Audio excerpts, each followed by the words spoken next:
while I keep a defensive line to protect my general, edging him forward because that's where we need to be. So what we'll do is just keep edging these guys forward, hoping to get a better sight of the enemy in the forest, because right now we can only see little bits of the enemy.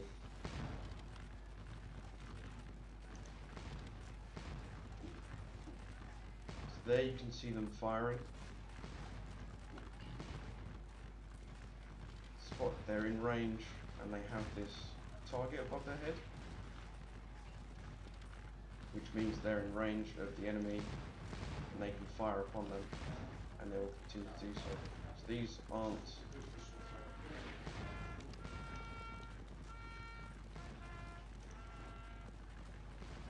hello. Thanks for joining us. So we're going to continue to edge these guys forward.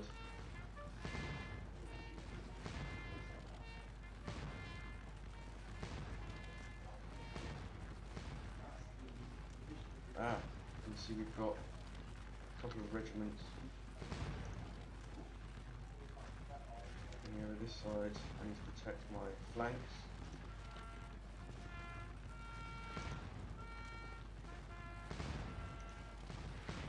Send them a bit faster, get them into position.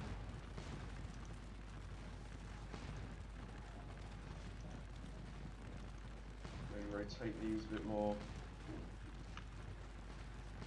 so they have a wider view range.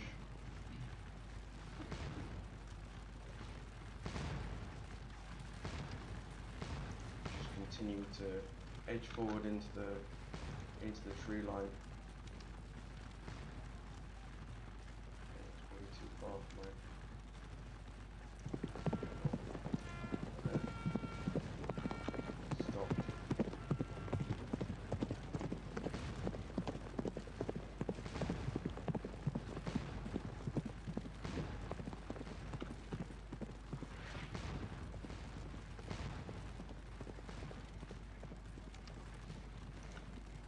seems to be a bit of havoc.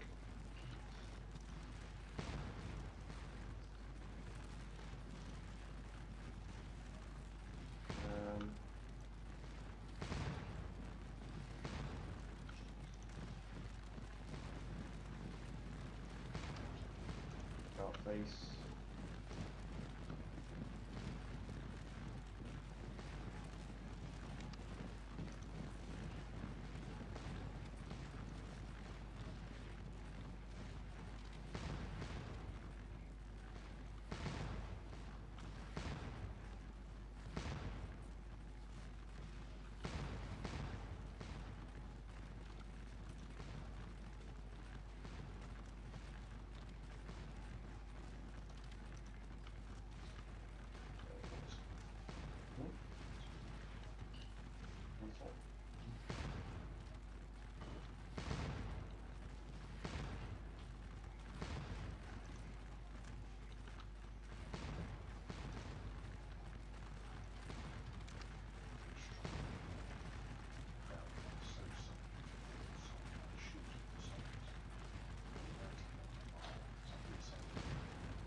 Yes, I'm just trying to continue to move my troops upwards. As you can see, I'm getting reinforcements from behind,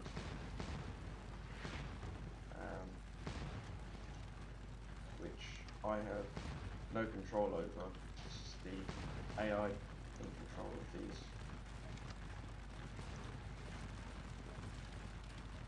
So they're coming to back me up and back up these skirmishers who are trying to remove the enemy troops so that I can advance forward and gain position.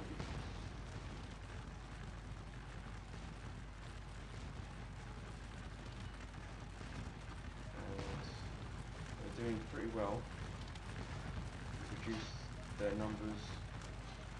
They killed a few of ours, but at the moment I think it's going in favour of us. The skirmishers will continue to move forward, attack, and then retreat back, regain some strength, and then push forward again.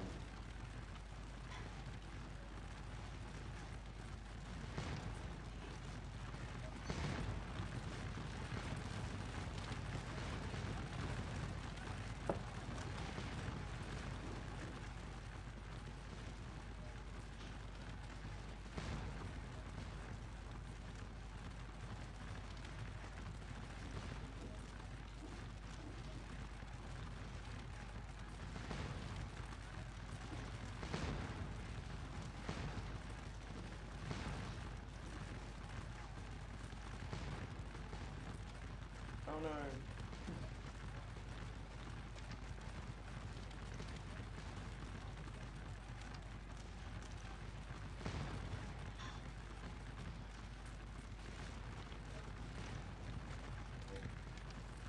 Just try and edge these people forwards.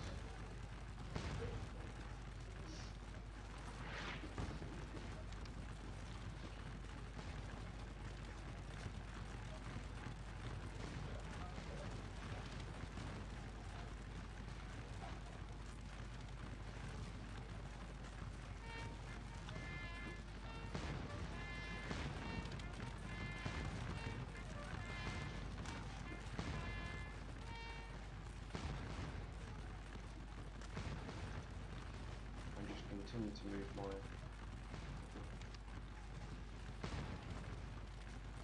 general forward.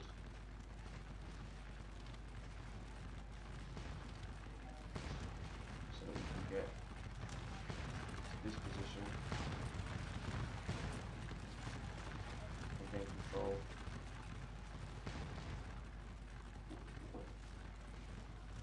As you can see, we've removed that enemy threat, and they've actually vacated into this building here.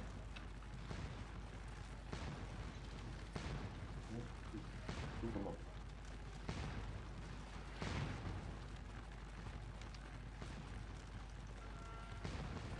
Keep a defensive line.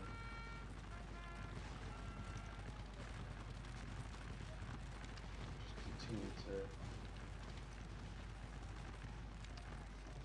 move into tree line.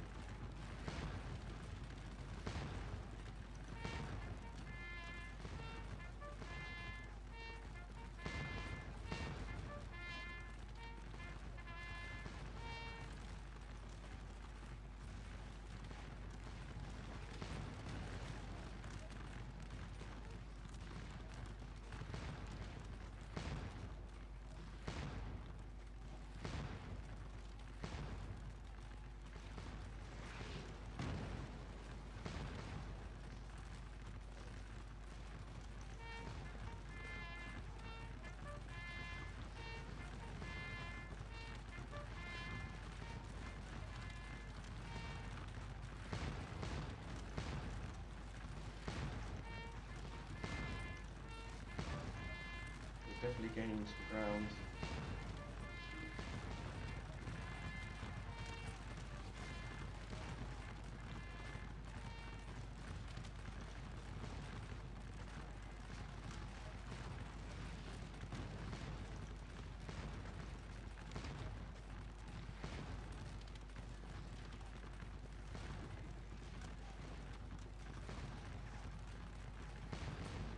Hey gents, how's it going?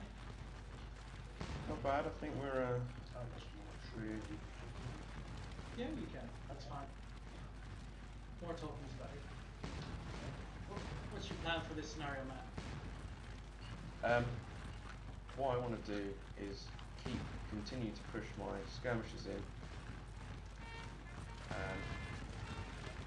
to get my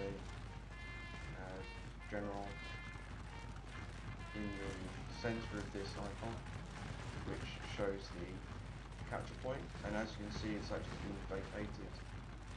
So that's actually available to be captured now, and what I'll do is move this unit upwards to then protect as my skirmishers move up. Where's the rest of the force? My skirmishers are here. There's a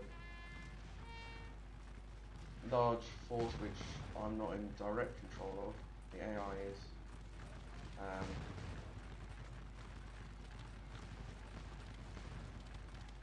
can see which ones you're actually in control of. Oh, I'm in control of these. It's very good the way the skirmishers operate in pairs on the screen, because that's exactly what they do in real life. You start off with both soldiers loaded, ready to fire. One fires, and then the other one waits until the first one is reloaded and is ready to fire. So there is always one skirmisher of the pair loaded and ready to shoot. Right. So it's a very accurate depiction.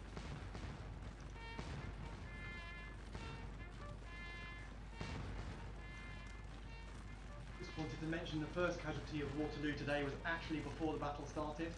Here is Blinky, our webcam, who was supposed to be giving us a soldier's eye view of the battlefield and moving around. But Blinky this morning decided to die, and so unfortunately Blinky will not be taking part in the battle, and we'll have to manually move around the camera to give you a close-up view of the tabletop.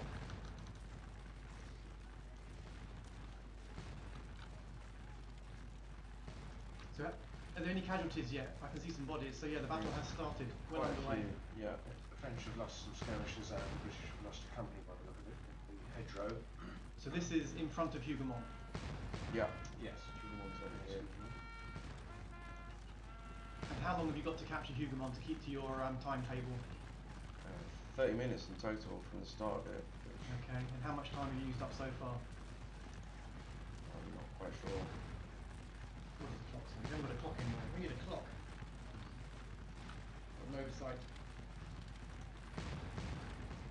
You're about 12 minutes, 15 minutes into it. Okay. So you're about halfway through. En avant, as the French would say.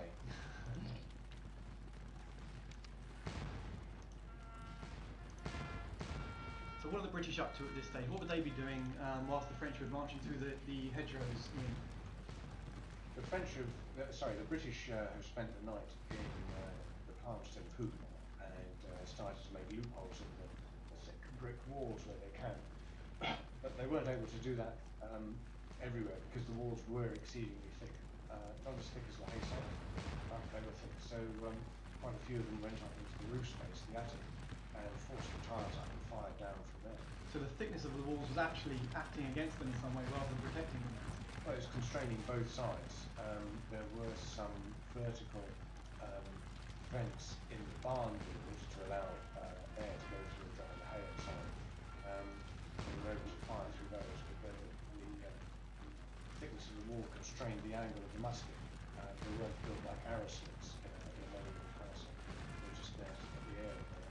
And what about artillery? What would artillery fire have done to Hougoumont? Would they have penetrated the walls or? Right? The problem was the woodland that we're looking at now was so dense they couldn't get the guns, the artillery, through to make a direct blast on the. So they would have been able to if they could have got a shot, but they just couldn't get a shot. Couldn't get the shot, and in the end they brought up howitzers and fired overhead, which set the farmstead on fire. Just for people that don't maybe know the difference, the most artillery at the time was direct fire cannonballs, but most batteries of artillery had some howitzers which were indirect fire. They'd fire up in the air and they'd have an explosive shell, I think, wouldn't they?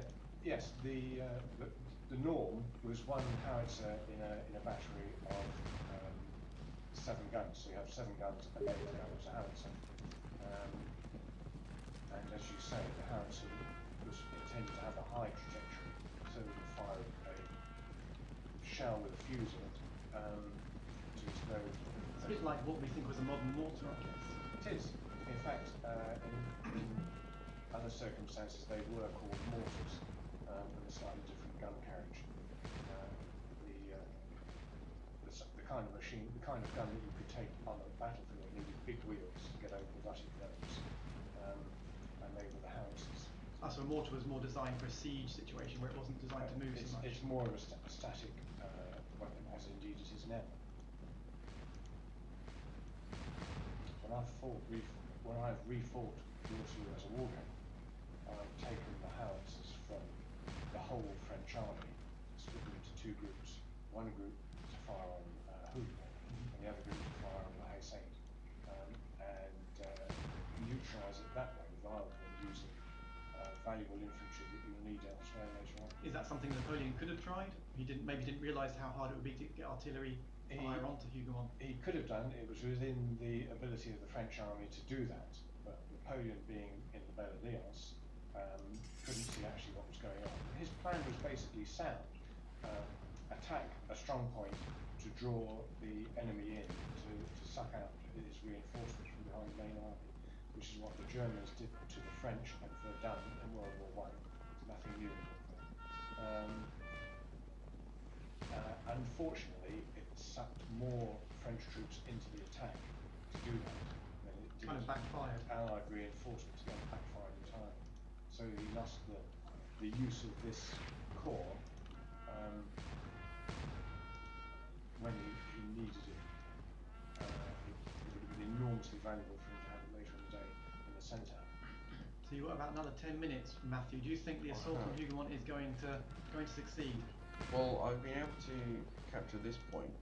So this is you're inside the forest. I'm inside the forest now, yes. And you can see my points are getting increased here very slowly. So that's the scoring mechanic inside the game to achieve victory. Yes, that determines how much success you have made during this mission. It'll give you a major, minor victory. And in reality, did the French capture Hougoumont on the first assault?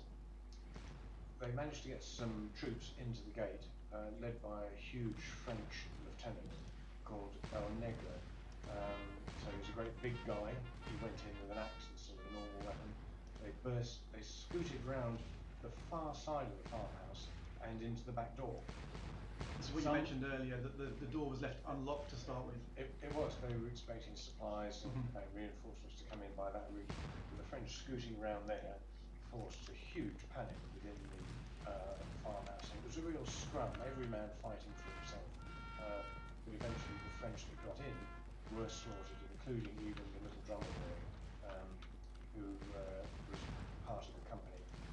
They were all rounded up and killed. So the British were then fighting in a fortress that was strewn with casualties, their own and the enemy's. That must be pretty unpleasant. Extremely unpleasant to have other humans dead and dying around you whilst you're trying to fight for your own life against another knocked outside. And how old would drummer boys have been? Many people probably don't realise that there were a lot of children actually involved in battles at the time. Well, if you think about the age of consent and the age at which people started working in this period, although we call them drummer boys, they were. It wasn't a big moral issue to see youngsters in the army, and all the armies did it. But if you were too small and weedy, and a lot of them in the Corps d'Arc were, to carry a musket, then carrying a drum was an alternative. And having a youngster made them a sort of mascot as well. I'm just going to check how we're doing on the tabletop.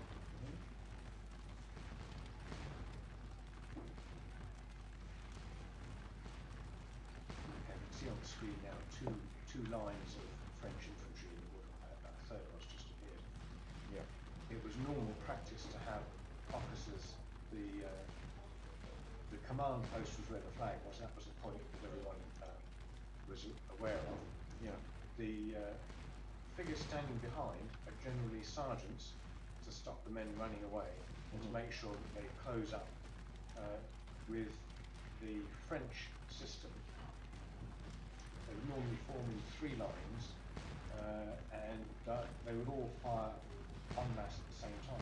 But obviously the man in the back had to close up hard on the man in front and him against the man in front of that, in order for nobody to be burnt by the flash in the pan at the back end of the musket, right above the trigger. Yeah.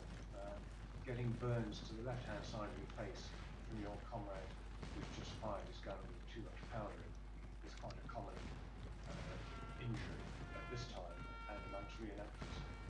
Sometimes it can be very painful, and sometimes it will leave specks of black powder in the skin, and it was a reason for growing the sideburns to either to cover the burns or to protect you from future injury. Yeah. The other thing that you'll see delineated on the screen are the French companies. Each flag represents a battalion. So within the battalion there are companies of a campaign strength of perhaps 80 men. That would be a very useful campaign strength. And the French battalions were organized into 6 companies. So you can see those quite clearly here. Right, we're going to be switching over to the tabletop now, so I'll see you later. Hi guys, we're back at the tabletop Field of Glory Napoleonics reenactment, and I'm here with Simon, who is Wellington for the day, and he's going to give us a little update on what's happening on the battlefield. Yes, so we've got the beginning of the battle here. The French have started the assault on Hougoumont, which is famous. They went in with Jerome, Napoleon's brother. I'll just bring the camera in a bit closer so we can see. You can see the 2 large units of French here trying to break into the chateau. Wellington had deployed this and secured it very well. He'd prepared it as a fortification. He put a fortification in place and manned it with some of his best foot guards. The best foot guards here have actually managed to stall the demi-brigade over here, causing enough casualties on it to stop it like that. So there'll be a lot of smoke around there and an awful lot going on at the moment. A lot of confusion probably too. Indeed. Wellington, who started the game down here, was very reactive in this battle. He moved up and down the line, personally taking command and seeing what was going on. So he just moved up to the ridge here to investigate himself what's going on with all the noise on his right flank. But we can see that there's not much happening elsewhere. The rest of the battle line seems to be pretty much where it was when the battle started. It is, Ian. We've got Napoleon's troops were kept static until he resolved what was going on at Hougoumont, apart from the Grand Battery here, which is pounding away at very long range at lines of British troops. Okay, so the British are now around under fire. That's the range of artillery. It is. That's about the maximum range to around And here. how far would that be in reality? I think in the actual real battle it was around 1,600 yards, if memory serves me correctly. So it's about a mile. About a mile, Yeah. yeah. So it's a pretty decent range on a cannon. It is, and the cannonballs generally for something like this would have been fired across and bounced somewhere around here. There were a couple of bounces and hopefully break through the troops. Wellington in the peninsula came up with a fantastic tactic against the French to withdraw behind ridges and keep his troops low to protect them, so the cannonballs generally bounced over their heads. Okay. And that was one of Napoleon's problems, that he'd never faced Wellington and never really realised that had happened. He didn't do anything like the damage he could have after the Grand Battle. I see. That's very interesting. Thanks very much for the update. We are going to head back to the digital version of Scourge of War, and we'll come back to see the action when things are starting happening elsewhere. Thanks, guys.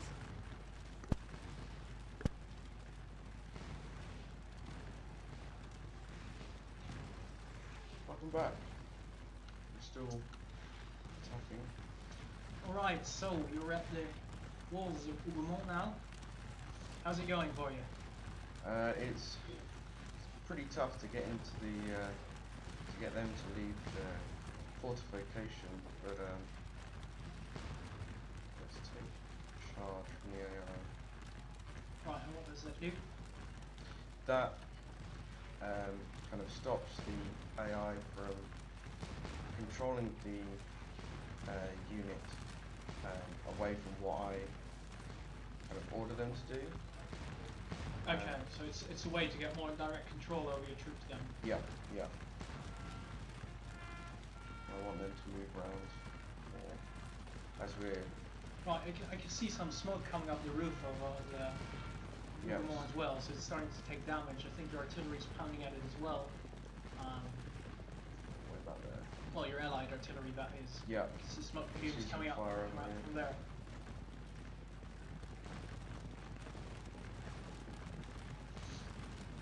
So that's nice. Breaking charge. At least that's good for the French here who are trying to drive out the Brits. Yep. But I think the scenario is almost over here. Yeah, 3.5 minutes left, but you managed to secure your primary objective, which was the forest. Yep. So in that sense, we can count it definitely a victory.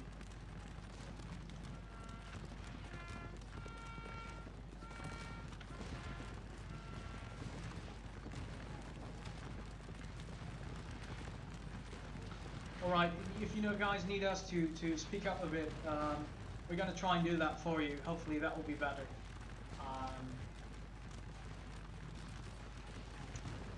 If I'm better, easier to understand the way I'm talking right now, we'll continue to do that throughout the stream. We're sorry for any technical issues here. We're trying to solve it, but it's a bit of a challenge on our end. So feel free to please keep the feedback coming regarding that.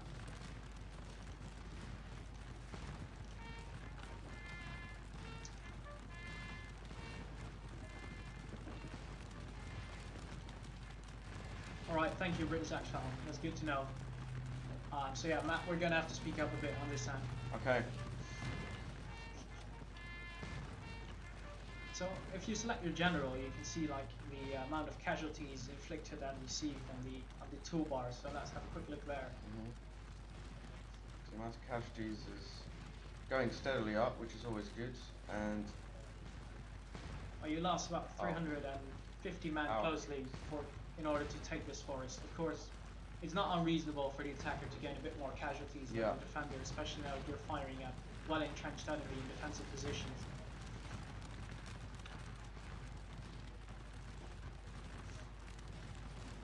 So we got a very strong battery of allied artillery over there. And we'll get to see more of that in the next, in one of the next scenarios we'll do, where we launch a full-scale attack on this allied flank. So then we'll be in control of a much larger force.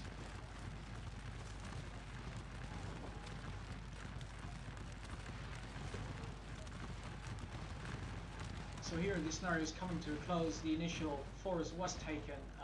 Hougoumont itself is not. Brits are still holding out there. The French made a brave effort here. Of course, it wouldn't be a proper Waterloo game if it was easy to take these fortresses and farmhouses, etc. We can see lots of smoke coming up from the chateau.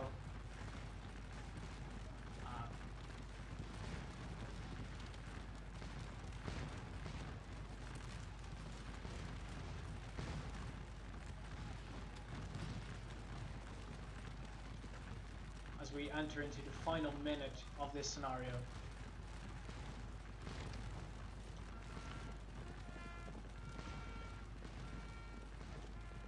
Yes, there is like a casualty carryover, so in future scenarios we will be faced with the results of this battle, and we take over this force.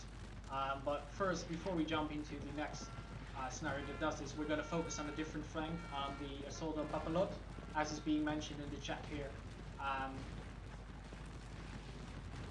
So we're gonna do that before briefly, and Matt's gonna take you through that battle as well, and then I will come back and do the bigger battle on this flank. So I'll be faced with the casualties Matt has suffered over here. So we had a major victory. Excellent. So what I'll do is I'll exit the battle and head over to the next one. And here you can see all the scenarios listed in the game. So we got about 20 scenarios in total, 10 from the French side, 10 from the Allied side, and the Allied including British, Prussians, and in some cases you take control over Dutch troops as well. So there's nice variety there, and of course all these units have stats based on their historical performance. So please fire at the next scenario and let's get that one going. Right. So Papelotte, just like Hougoumont, the previous one, is another defensive or fortified position where we have some Dutch troops defending, and it's up to you to take command of a brigade and clear it out. You might get some reinforcements coming from your left, and there's some cavalry stationed on your right that might want to get involved. But you have no control over them, so you're going to have to cooperate with them as much as you can while focusing on your own troops. Okay. So we've got our courier coming in with the initial our orders.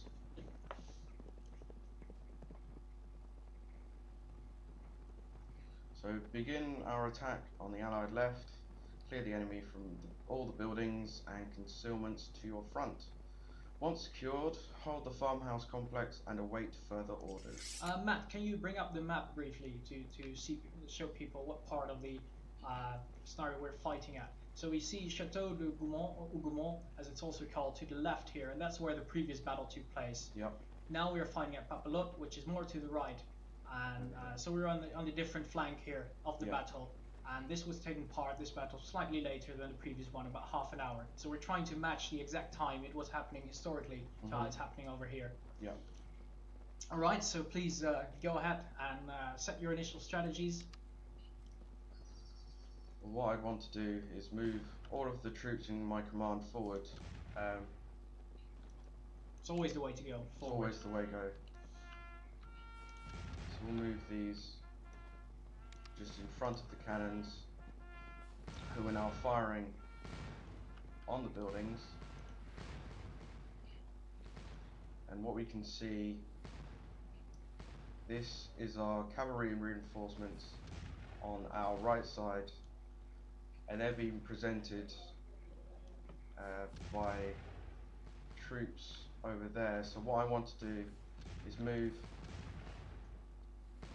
these units in front of them to force them to get into a line, so that they're not in a square formation, which will then block the horses and the cavalry from being able to charge forward and reduce their numbers. And we can see on our left they are also moving up Right, towards... but I can see some more yeah. some enemy reinforcements moving up as well, so...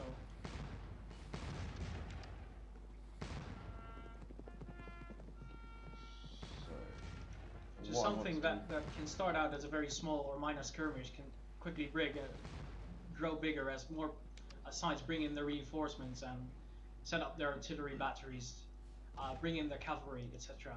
Yep.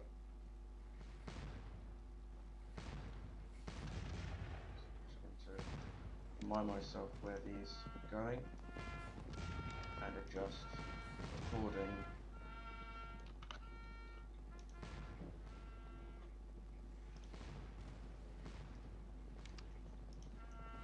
It must be nearly time up now for the assault on Hougomont. Yep, it was a major victory on Matt's hand. Ah, a victory for the French. A very good start for Napoleon. Vive l'Empereur! So we're attacking Papelotte now. Oh, we're already into the second scenario. Exactly. I'm way behind. And Matt's just moving up his forces, so it just started. We can see enemy troops gathering around the area.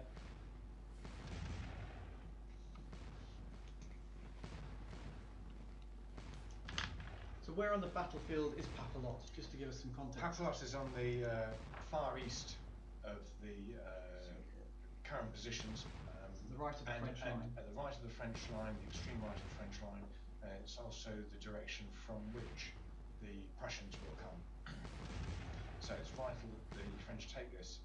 Now they're coming down a steep slope into the town. There is actually a little bridge on the road. You can see the two buildings. Sadly, it has been depicted.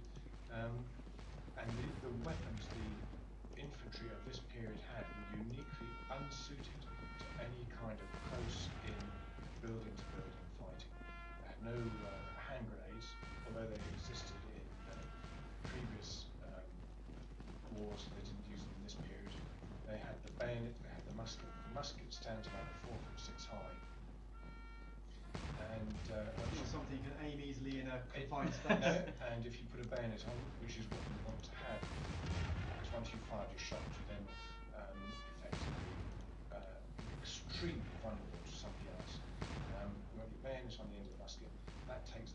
bayonet to over 6 feet high, and trying to use that in a house, and the houses in this period had extremely small rooms. We're used to rooms. Imagine your sitting room. If your sitting room was just 10 foot square, that's the size of room you'd have in an average ordinary person's house. Not much different to the room, this room here we're broadcasting from. I wouldn't like to do hand-to-hand fighting with a 6 foot long musket. Well, it would be perhaps a bit smaller because it might include something like the staircase to going upstairs. They really are tiny. There are some still existing around fortresses in Holland where they were restored, and it's fascinating to see how ordinary people lived at that time. I guess one thing to bear in mind is that on average people were shorter. People are much taller now. You can tell every time you go into an old house you tend to bang your head on something. Yes, they were shorter, and the poor diet made some of them extraordinarily weedy in later life. There's a jacket existing in the museum at Malmaison in Paris of a French brigadier, and frankly you would struggle to get a 12-year-old boy into it. It really is incredible how tiny some of these people were. But the stature of a man should not be measured in his size, but in the capacity of his heart. I should use that as a book. So we've just got the French advancing down the slope now. Who are they facing here? This part of the Allied battlefield was garrisoned by Nassau, which is a town in the Netherlands, which was an independent state at this time. And you can see them in the green uniform with the yellow flag with the dot in the middle. And would there have been a noticeable difference in the quality of troops from different nationalities? Not necessarily the quality. All sides recruited people who were untrained and trained them up. Even the British had trouble with raw troops encountering the enemy who were more experienced. There was a particular incident at Fuengirola in the south of Spain when the British landed a battalion of raw infantry. The French marched out from one of their little fortresses, and unfortunately the British were led by a colonel on horseback who was extremely short-sighted. And when this other body of troops arrived, he didn't know what side they were, because they happened to be wearing brown jackets, because they were actually Italians. And the British received one volley from very close range and ran away up the coast. They were only saved by the Royal Navy sailing a frigate in close to the shore and blasting a broadside from all its guns at the pursuing Italian troops. It's an interesting problem that it's very hard to recreate in a computer game, because generally you know whose troops are yours and whose troops are the enemy, because you can give orders to your troops. So a real battle would have been a very confusing situation, partly because of limited visibility and partly for factors like you say, you see some troops and you're not even sure if they're on your side or the enemy's side. That's right. For some time the Prussian were visible. Beyond about 1,000 yards, you can't discern more than just the outline of the So there would have been some doubt as to whether they were the French or the Prussians arriving at the start. Absolutely. And Napoleon sent a message saying it was to his army, to all the units in his army, saying, Grouchy has arrived, one more final effort and we'll beat these scurvy... we've got a cavalry coming, this is exciting. We've got a cavalry charge going in here, Matthew. So what I've done is I've formed a line in front of them, forcing the enemy to actually take the same position, and of course we've got the cavalry behind us just... What's happened there? Are they retreating or are they routing? They're routing. There's only one thing you can do against a cavalry charge. Well, there's more than one thing. You can throw yourself on the ground and hope that the horse doesn't stand on you and the man doesn't have a sword long enough to hit you if you're lying flat on the floor. The other thing you can do, and it's the more natural reaction, is to run for your life. And troops running at this period would throw, and any period, if you're routing, you're in fear of being completely killed. Completely killed? Injured. Partially killed. You throw away everything, so you can run fast. You throw away your musket, you You've throw got away your famous shaker. motto from the Spartans, haven't you? Return with your shield or on it. Exactly. Because the first thing that anyone would throw away when they were running was their shield. Yes. So it's not something new to Napoleonic warfare. It's a human instinct. It's part of human condition. It's the fight or flight thing. And when you're faced with, it's difficult to imagine what it's like standing in front of a cavalry charge. If you were to step out in front of one of the fences at the Grand National, when the horses are, maybe the first fence, when the horses are still bunched up together, and stand there, I mean, it's not conscionable, is it? I once went to a live action role-playing event where a group of 10 opponents got together and launched a charge at our group of about 5 or 6, and the instant reaction for everyone was just to run away. No one even thought about fighting, everyone just ran. And imagine that, where you're against, in a situation where it's life or death, someone's on a horse with a weapon. No, absolutely. It's just hard to imagine. I once did, my first encounter with reenacting was a trip to Switzerland, and the group I was with was the Vantonian, the 21st, and part of the itinerary was to join in the town fete and parade at a place called Martigny near the Italian border. In front of us was an Italian band. They marched along the street and we were behind them in a column 3 wide and about 15 deep. They turned up a side road and went up a hill. We turned up a side road. We, instead of staying in column, we formed line and levelled our bayonets at them and came on in a very determined, grim way. And truly, the Italian band routed and disappeared in order. It is just a natural. You really have to train people extensively to override that natural reaction. Yes, it is training and experience. The French practice was to recruit soldiers and train them on the march, but they didn't just train them in military manoeuvres and firing muskets and so on. The corporals in the French army were instructed to teach those who couldn't how to read and write. It was part of the corporal's duties to do that, which meant that because the French army was a meritocracy, it meant that the best would rise to the top. So the officers in the French army were generally more capable than the officers in the other armies? Absolutely, absolutely. You didn't have any of this paying some man in an office. Know that, so because if you start the British Army, you had to buy your rank, didn't you, to get promoted? And it was expensive, and to It was a way maintain of preventing the riffraff from getting promoted. it was a construction designed to do exactly that, to keep the ordinary people out of the higher echelons of command. So you could rise to sergeant if you were an ordinary person, but if you expected to rise even to lieutenant, you then had to pay money to buy the post, and the pay that you got was never enough to maintain the uniform and the necessaries required. You needed another form of income. Exactly, so it was a way of reserving that occupation for the landed gentry. And as a result, you end up with people in command that have no natural ability for it. It's just no natural ability, no experience other than hunting a fox, and no formal training as an officer. No, it's clearly a less effective way to lead soldiers. We won this by the professionalism of our Navy, which was professional by this time, and by the guts and determination of the ordinary soldiers. So what's happening here now, Matthew? You've pushed them back, and now... Yeah, I've pushed that unit. It is now actually formed in they've rallied and formed square. They formed square, and the cavalry just keeping them out of the way. This is classic Napoleonic tactics. The cavalry arrive, they force the infantry to form square. What would be ideal now is if you could bring up some artillery, because a square is a very vulnerable target to artillery. Yeah, the artillery blast them away, and then you send in a bayonet charge and they will run. Right. Just like that. It's so easy when you know how to do it.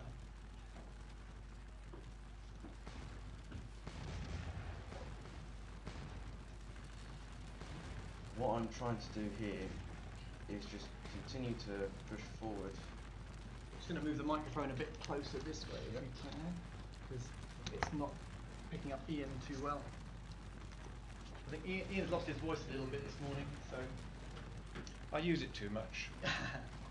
People say you talk too much. Some people say he drinks too much. I'll just have another one then. Thank you. This is apple juice, by the way. Nothing stronger at the moment. That's what they think.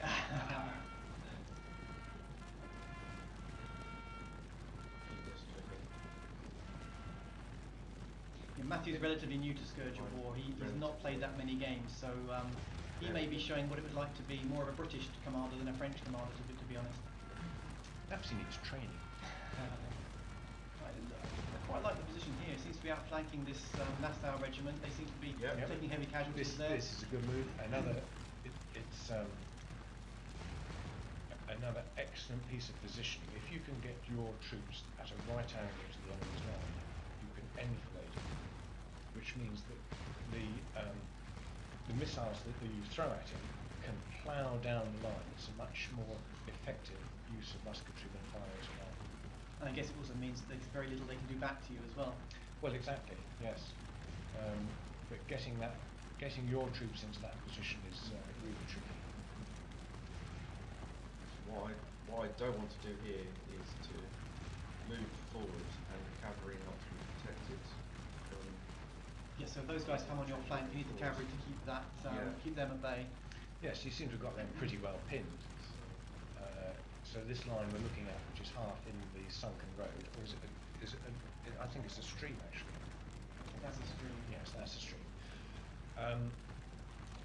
If they came forward with the cavalry on their flank, I think they would be reasonably secure. Were the cavalry to disappear, then they would be vulnerable to being enfiladed by the Nassau's currently on their flank. Except you seem to be tactical withdrawal? Wandering about. Wandering about, yes. Right, okay. That's my inexperience. But we're going forward. We're moving forward. Yes, push them forward. I think we see the Nassau streaming away at the back of Papua. I think the time was ready to go and stuck in.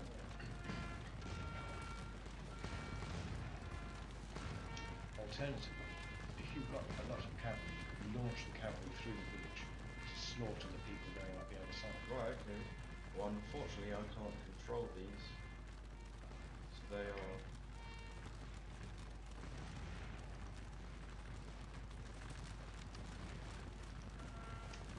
Well, that's a shame, because that would have been a really good move. Yes. Let's see if we can get some infantry into Papalot then, and you'll have taken it. And that will be the second success for the French.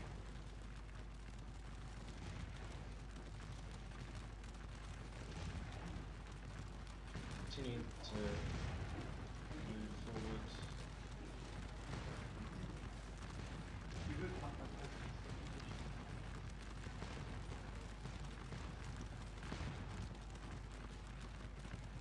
They look a bit understrength, that unit. How about this is on the right of the screen? They're looking a bit battered as well. Send one or both of them into the village. In through here. Yes, because it looks as though there's nobody there. They've all run out the other side. But if you watch, I think they're sending reinforcements down, so you need to get into those buildings quickly before the reinforcements come to kick you back out again.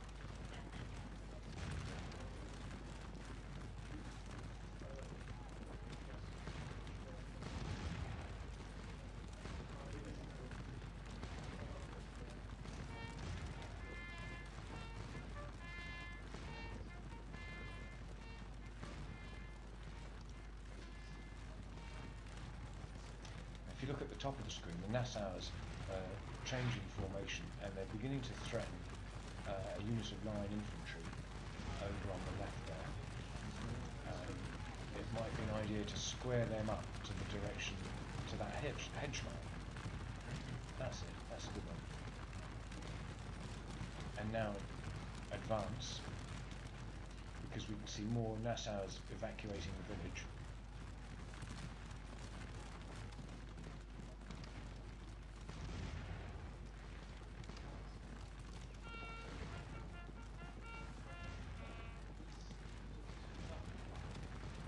This has actually been vacated. Yes. Let's go for it. There's no flag.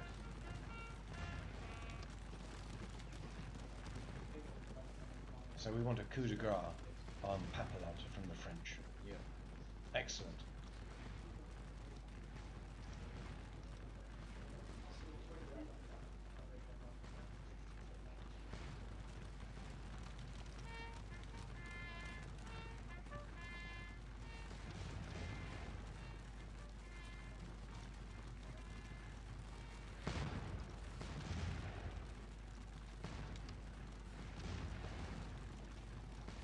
good. That's a good firing line.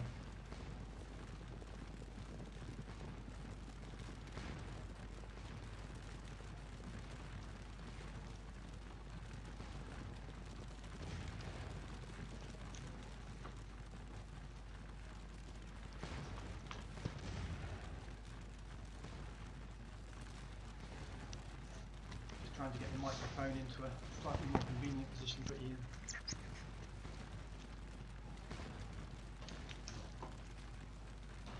This is getting quite exciting. I'm enjoying this.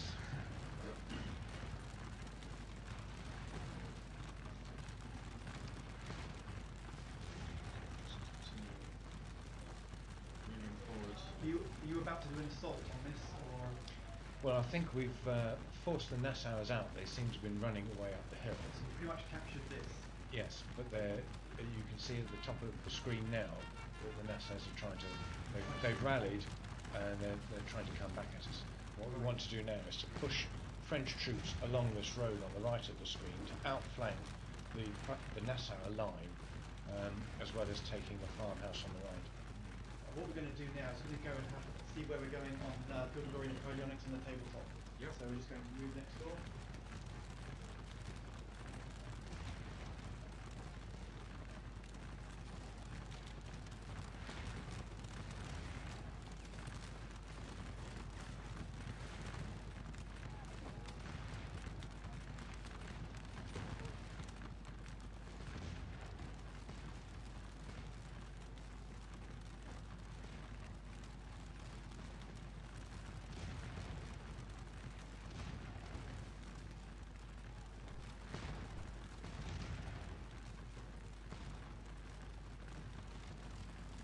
Hello everyone, we're now back in the tabletop. We're with Kerry, and he's going to give us an update on the situation, Napoleonics recreation. Okay, thanks Ian. Well, at the moment the French are attacking Hougoumont. Their initial attack has been repulsed by the British, and the French are bringing up more reserves and throwing in a whole division against Hougoumont in an attempt to attack it and take it before the main attack in the centre goes ahead. So that's not going so well for the French. The French managed to get a major victory in their assault on Hougoumont on Scourge of Waterloo. So Napoleon, you've got something to keep up with, Napoleon. Quite impressed. Yeah, the British are fighting quite resiliently at the moment. The French are still bringing up their reserves. They've decided they need twice as many men. They only outnumber the British by about 2.5 to 1 at the moment. Yeah, 4 to 1 sounds like better odds. Yeah. And over on the other side, we've seen the attack on Papelotte go in Scourge of Waterloo. So it looks like something similar is happening over here. Yeah, the French are currently just assaulting. Just going to move the camera in a bit closer so we can see Papelotte. So Yeah. Papelotte's on the east of the battlefield, the right of the French line. Yeah, Papelotte's held by the Nassauers, and the French are currently have just assaulted the buildings, and we're waiting to see what happens when the dice get rolled, basically. So, Okay. you Is that don't- something we can do now, or is that can we find out the we- result of the battle? We certainly can. Did the attack successfully go ahead? Yeah. Okay. So what happened was the French have assaulted, and there's a chance for the Nassauers to shoot as they assault, and then the French have to basically check their morale to see if they can push home the attack and move into melee, and they succeeded with that, and now we're going to actually fight the melee. We are. So both sides get to roll dice.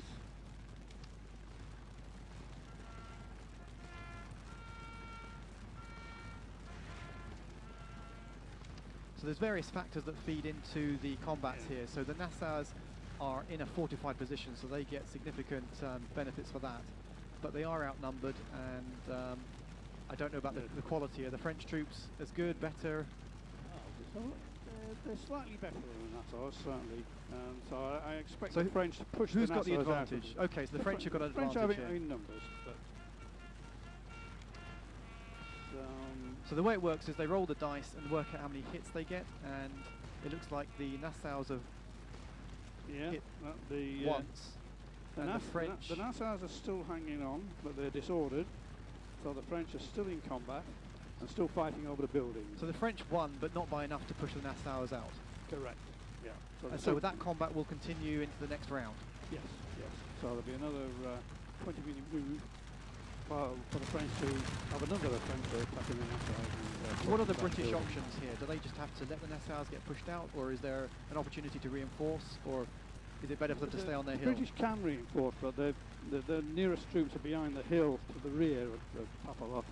And for them to get there, they won't have time to get there for the next round of combat, but they could if they wanted to reinforce it within 2 moves. It feels a little bit like the Nassau's have been hung out to dry here. They are in a bit in advance of the main British line, sadly for them. Great, thanks very much. Are they ready for us to head back over to the digital game? So the rest of the line still seems pretty static at the moment.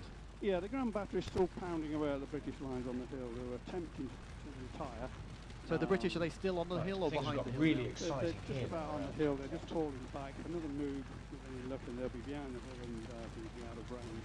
Historically, they fell back behind the hill and lay down, minimised the damage done by the French artillery. And compared to the real timeline, are we kind of on schedule with the way things were developing on the real battle? Yeah, that's about probably another hour to go before the main movement to attack goes in. Okay. So there'll be more time to resolve moving on what's going to happen. So there's a lot more still to come. Certainly is. Thanks very much, guys. We'll head back over to Scourge of War Digital. Thank you.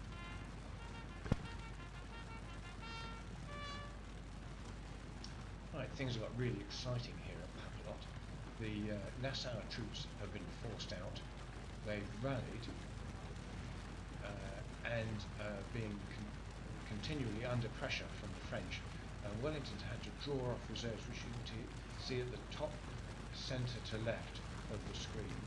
Wellington's had to draw troops from his main line. This is really working in Napoleon's favour. Napoleon wanted to weaken the centre of the Allied line by drawing off reserves down to Houdemont, and they were drawing them off down to Papalot. That's weakening the line so that when the big attack goes through on the centre, the Allied centre, it's got a much better chance of success. But it's still very much in the balance. The French, you can see bottom right, are just manoeuvring to push the Nassau's back even further. And the British over on our far left on the screen are attempting to outflank the French line. This is remarkable actually on several counts. I've stood on the side of the hillside and watched a French reenacting army and watched British troops manoeuvre, and it looks just like it does on the screen that you can see in front of you. But of course, we're not going to get shot at, and we're not even going to get cavalry trying to ride us down, which is what happens sometimes in reenactments. So that's grand. Now, centre of the screen, you've got the two buildings representing Papalot, and Nassau line, which has just started to retire because it realises that it's been outflanked by the unit at the French unit at the bottom of the screen, and they're performing an unusual manoeuvre, which I think is going to turn the unit 180 degrees round. Yes, that's what it's doing. There was a principle that the company on the left-hand side of the line should be on the left-hand side of the line, whichever way the unit was facing. So you get peculiar movements like this, peculiar formation changes like this. But now clearly they've managed to pull back to a position they're happy with. There's a square just there, still being pinned by the cavalry. I wonder whether bringing some cavalry up through the village road would be possible. Oh yes, I think we've got some, haven't we? Got some cavalry on the road there? We have indeed. Now, if I were the Nassau commander, I'd be thinking very seriously about applying for my pension.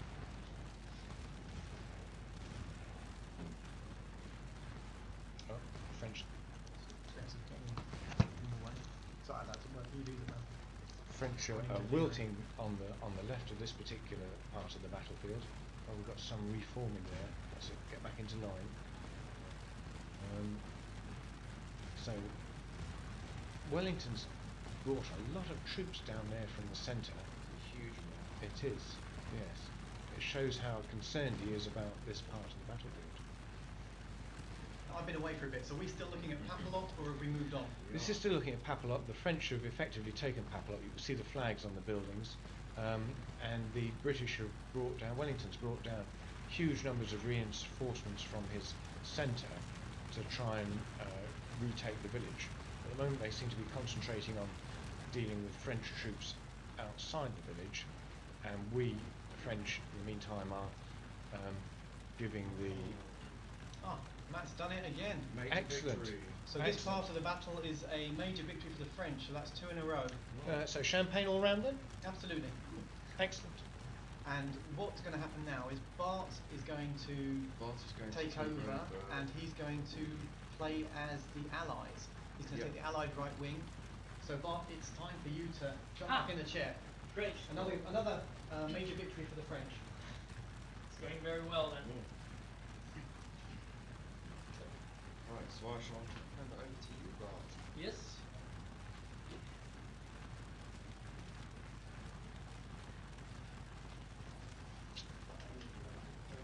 Alright, so we have a major victory. Oops, I'm just messing with the cables here a bit.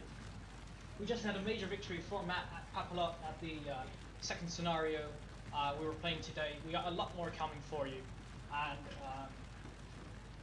Ian joined me very briefly. So we're going to exit this battle, and we're going to return to the area of Hougoumont where we started the day. But this time we're going to sit from the other side, are we? Nope. We're not. I've got my schedules all wrong. Attack on the Allied. Oh, I see. You're attacking on the Allied right. Yes. So we're actually this battle has carryover. So we're taking over the casualties that Matt So suffered. you're carrying on from his major victory to see if we can turn it into a major defeat. Exactly. So here we have the 1230 area around Hougoumont, and our objective is to take the Allied right, to force them out of there. We can do that either by capturing the chateau or by going around that, as we're going to see in a second. So this is a typical scenario briefing. If you haven't seen it before, you get a basic situation description, you get the time, difficulty level, an overview of the forces you have available to you. So we have about 6,500 available to us in this side, so that's going to be a lot more than the map previously had. So we're going to see some bigger battles here, and we get a brief overview of the commander you're playing. So having done that, we're going to launch the scenario, and we're going to jump in game. Ian, you want to sit? Okay. Or does your voice? Feel free to have a break if your voice needs a rest. Yeah.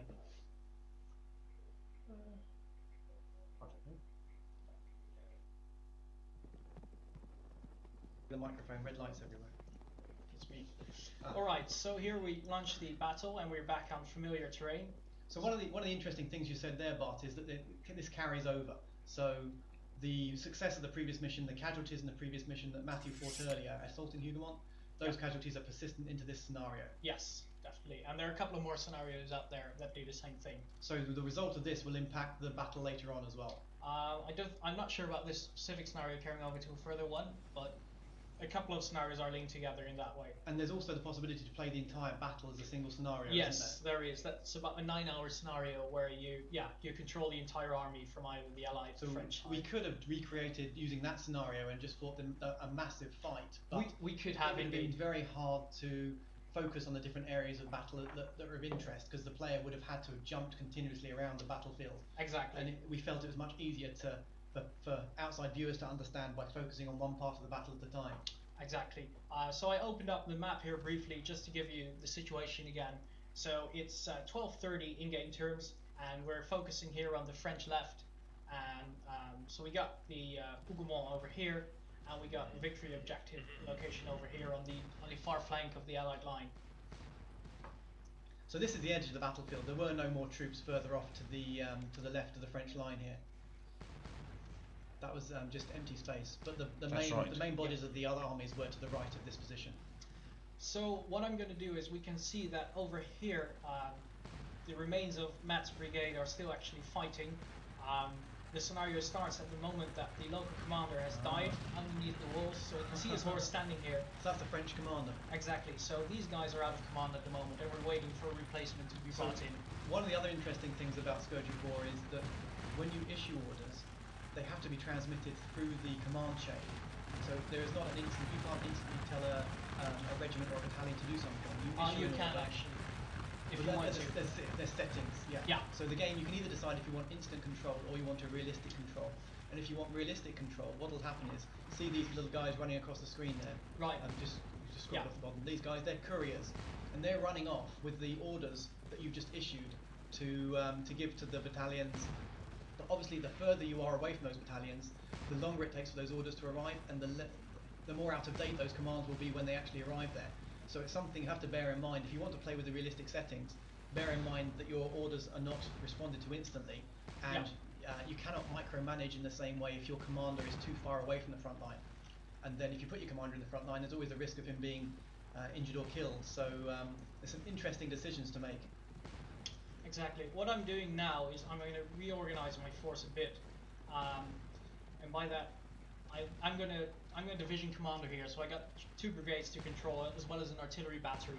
And what I'm doing here is I'm going to take control of a couple of infantry units and manage them myself, while let the rest be managed by the AI. So here I got a brigade commander, and he's in control of all these 6 infantry lines. And I took direct control of 3 of them, and I'm going to manage those 3, and I'm going to let the AI manage the other 3. Okay. So I'm going to issue all these 3 in order by just ordering the superior officer there. That's another very interesting thing about Scourge of War. You can control at any level. So in single player, you can choose to be the army commander, just issuing orders at the core level, and then you can trust the AI to execute the orders down the command chain. Or you can play as a brigade commander as part of a larger army, receiving your orders from the higher up in the command chain. And this actually is very interesting for multiplayer. The game supports 32 players, and each of the players can be a different part of the command chain. So you could have a multiplayer game with Napoleon and Wellington as one player each, and then the core commanders could be players, and they could also be divisional commanders underneath those. And it gives a very interesting and realistic feel, and you end up seeing the issues of communication you have trying to send orders down a command chain. You've heard of the there's a famous saying, send reinforcements, we're going to advance. I don't know if that's an urban myth or if that's true. You probably know more about that. Send through, it's transmitting messages by word of mouth. It starts off, send reinforcements, we're going to advance, and it ends up as send 3 informants, we're going to a dance. So that's, the kind of issues you'd have in verbal communication and confusion on the battlefield. So often, in reality, orders would be executed incorrectly due to miscommunication or due to lack of understanding by the poor commander up below, or the message just could have been garbled completely along the way and just not executed at all, so they wouldn't know what to do if they got that order. The classic example in history is the Battle of Balaclava and the charge of the Light Brigade, where Lord Raglan, the commander-in-chief at the time, who was here in the British Army at Waterloo, issued a written order to the commander of the Light Brigade saying, charge the guns. Raglan, on a hill, could see the guns that he wanted charged. The commander of the Light Brigade, Cardigan, could not see those guns. The only guns he could see were at the far end of the valley, so he did what he was told. He charged the guns he could see, which was the wrong guns, but he wasn't to know that. And he basically charged into the Valley of Death. Exactly, yes. The Russians, who they were fighting in the Crimea, had an artillery battery at the end of the valley. They had artillery on the sides of the valley as well. So the poor soldiers got shot at from every which way possible. And the casualties were enormous, but about 20-25% survived. It's been argued that that action was a terrible mistake, but what it did do was it blunted and shattered the confidence of the other commander. The Russian commander, after that, was not able to make any seriously aggressive moves against the British because he just couldn't believe what they'd done. They charged down the valley, took enormous casualties. Kept on going. They killed the gunners who were firing at them, and they beat the cavalry who were there to support the guns, and then they withdrew. Basically did the impossible. They did the impossible. It's not something that you'd have Brain ever plants, one and all. issued an order for deliberately. But it's an example of an imprecise order. The modern British Army uses very clipped and precise terms. Everybody knows exactly what they mean. But even in the Crimea, not the Crimea, the Korean War, 1953, the British part of the Allied force, the NATO force, was under severe attack, and the commander with absolute British or English sang-froid sent a message to his American superior: things are a bit different, a bit tricky here, and the American general hadn't a clue that actually what this meant was we are in deep doo-doo, help. Right, so since we're talking about couriers here, it might be a good moment to just pop up the courier menu very quickly, because a different way of issuing orders like we've been doing now, using the mouse to point where a soldier or a troop has to go, you can also create custom messages using the courier menu. So you select the recipient. So you can select anyone in the command chain here, a general Exactly. or a You can select brigadier anyone. I or- mean, a general won't accept your orders, obviously, if you're a division commander. Like, Right. I'm not going to tell Napoleon, go and attack. But you can, especially in multiplayer, you can give each other updates. Yeah. In the more serious multiplayer Scenario. scene, people would use these for communications only. They wouldn't use chat. They wouldn't. Exactly. Okay, that's interesting. So they would use they're this not only. using Skype or a background No. chat. So they're they really set- getting into the feel of the period. Exactly, they set a time. Well, traditionally you want to have it as quickly as possible, so that's set by default. And then you can either enter free text, so do it all together, or you have some specific information. So we will execute your orders, or we cannot do it. Move your troops to Hougoumont, support me on my right. Yeah. All these standard orders in here. And if you want to roleplay with the AI will interpret these messages as well. Okay. So you can also send them to the AI. And there's a whole lot of flexibility here, as you can see. It might take a bit of getting used to, but for the real multiplayer experience, you really feel like a proper commander during this time, and working together with your, well, up to 15 other teammates. You can support up to 32 players in total. It's really the way to go. It sounds very interesting. It sounds absolutely stunning, actually. I'm really impressed. So here we see, these are the 3 lines I to command them directly. I'm positioning them over here, anticipating some British reinforcements coming up. The rest of the unit, I have the AI under the AI control, so I only gave an order to the commander of this unit, and he's going to send what order orders did you to all issue to units. him? I ordered him to this location, so which Okay. why you see indicated by the green Yep. symbol over here, and I've ordered him to go on the attack. Okay. So I gave him an attacking stance, and what he did then was move his units up slowly, but in advance deploy skirmishers to screen the enemy, and also to give the rest of the troop time to properly set up a line and to start firing. Skirmishes This is something. good period tactics. Good period tactics. The French were particularly good at skirmishes, I think, weren't they? Yeah. They certainly had. They used them far more than many of the other nations in Europe. An Austrian general famously said, "Skirmishing decides nothing and causes no casualties." But it does actually. You put the skirmishers out, and it starts to erode the confidence of the individual soldier to stand and accept the drill and orders that he's given. And once that confidence is completely eroded, he'll run away.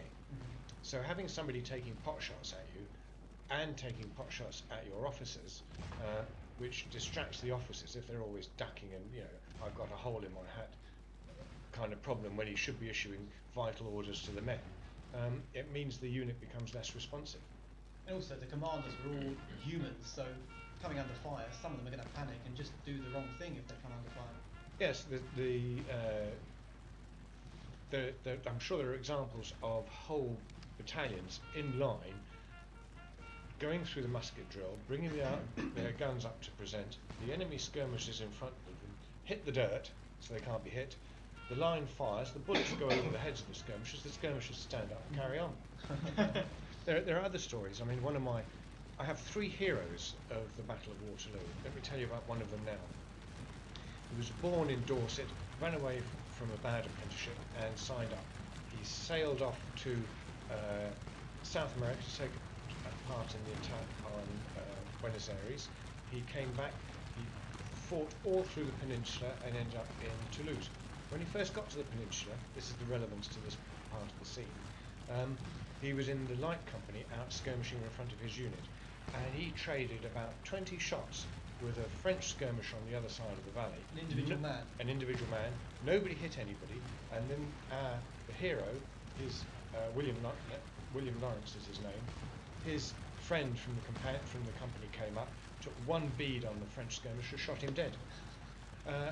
It's just an indication of how inaccurate the muskets could be at and this how far time. apart would they have been standing to shoot at each other? 150 yards. For ordinary muskets, it's extreme range, extreme effective range. It's still pretty close though. 150 Yeah. yards. You can see. You can, but otherwise you've got no chance of hitting it. Yeah.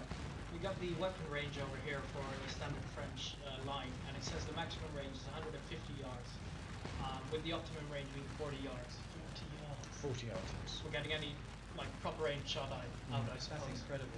That is, if someone was charging you, you're How going to long get is it? one How long- shot off. two before hit you- lengths, pitch lengths. It's not far. It's not far at all. You'll be able to see their eyes that range. Yes. Whites their eyes. That was the thing, wasn't it? Wait for the whites their Wait, eyes. did you see the one? I think that might be the Indian Mutiny. Right, so I disengaged my troops from the from Mall. I'm playing a bit ahistorical here. I'm thinking I'm not going to grab it. So you're not obeying your orders? I'm not really, but I'm going to focus on this victory location over here. But he'll be able to argue that he has neutralised Hougoumont by attacking the people around it. Exactly. Yes. So I'm here. You can see my troops moving up that just disengaged from the fortress over here. So I move them back a bit through the forest to cover their retreat, and then move them up through this flank. So how would Napoleon have dealt with this if he'd given orders and someone hadn't executed them, but it hadn't gone horribly wrong? Would he have accepted He that? had a very short fuse when it came to this kind of thing. He would rant and rave and give the guy a real torrid dressing down in public in front of everybody else. So he didn't like it when people didn't obey their orders. Unless they won. If they win, that's fine. If they don't win, then So they you're have going to be pretty sure of serious, your yes. decision if you're going to make one. Right. So now I'm trying to form a line here to engage these British groups. So I'm going to take control of these guys as well myself. I'm going to basically take away all the power in the hands of my commanders. So I'm going to let them manage the skirmishers. I'm fine with doing that. I'm going to take as much control as possible myself, which again is not the most realistic thing you can do here. But it's fun. It is. It's fun, It is. and that's why we enjoy doing it, because it's fun. And With no disrespect to Matt, who was playing earlier, what's being shown now is the value of playing a few games and getting a feel of how the mechanisms work, because you're manoeuvring these troops much slicker, much smoother than Matt was able to. And it's just a question of getting a little bit of experience and going for it. yeah, That's what I like. Oh, Matt, That's, you're here. Whoops. Standing right behind me. that's definitely true. I've been able to get a bit more practice out with this game than Matt has before. So we're moving our troops up over here, and we get more reinforcements coming. I just ordered these guys. They're standing here to protect the flank, but they're not really doing anything at the moment. They'll be taking casualties from the artillery. on the Exactly. hill. So I'm going to move them back. And one of the things you can also do, you can actually order your troops to lie down and take cover from artillery fire. Good. They won't be able to do anything, of course, because, well, reloading your musket would be quite impossible, I suppose. Well, You're lying either down. lying on your face and on the musket, or you're lying on your back and on the cartridge box. So Right. extremely difficult. So we're trying to get the line going Rolling over. over here. That'd be the only way to do it. Well, they're so close. The infantry formations, they were drilled to march and shoot and do everything with elbow contact to the man next to you. Right. Right. That does not give you a lot of space No, for rolling no, over, it doesn't. unless you all rolled over together. And Yeah. there is no order that I've ever heard of in any nation Roll which says reload. roll to the left now. So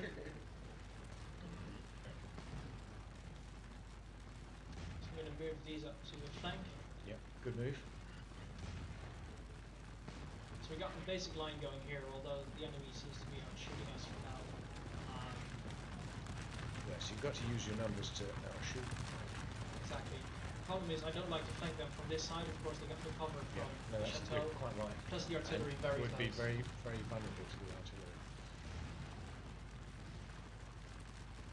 One of the things in game you can do as well, I've shown here briefly, is that you can use your troops. Obviously, if you give them longer march orders, you want to have them in the marching column. Yes. When you get closer to the fight, which is why I'm reforming them now, you want to have them in the what we call here the column by division. It's in game turns, and you can also have them just forced to use the roads, which The formation which is disappearing to the left of the screen. This is entirely historical. It's the order given to the troops, we par peloton en ligne, which means you form a line on the centre where the flag is, the drapeau, without the line stopping. So the troops who are moving into position have to take bigger steps. The idea was that you mustn't break into a run, and you mustn't break step. So the guys moving up on the flanks, we can see them just coming into line now on the left. right. Will have just been taking bigger paces in order to get there. To catch up without running, basically. Without running. If you start running, the formation just goes to pieces. Doing it this way, you start off in a column, shoulder to shoulder. You end up in a line, shoulder to shoulder, always presenting a front to the enemy. And I'm really impressed that you were able to.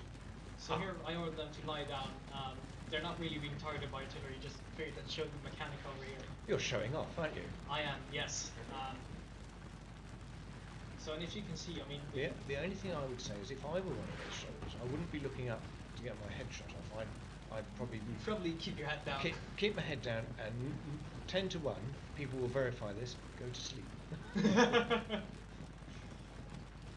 I suppose that's true. I mean, we focus mainly on the fighting here, but a lot of being in the battle was just waiting in line for the enemy to show up, or before you were giving orders, wasn't it? The classic thing, I think, in any army, even today, hurry up and wait. And that seems to be what happens even in real acting. You can see that British unit's taking the pace. Yeah, so they're actually slowly retreating, so they're still returning fire, but stepping back, reloading, firing, stepping back. And we're going to counter that, and I ordered these guys to do the opposite. They're going to slowly advance while putting up the fire.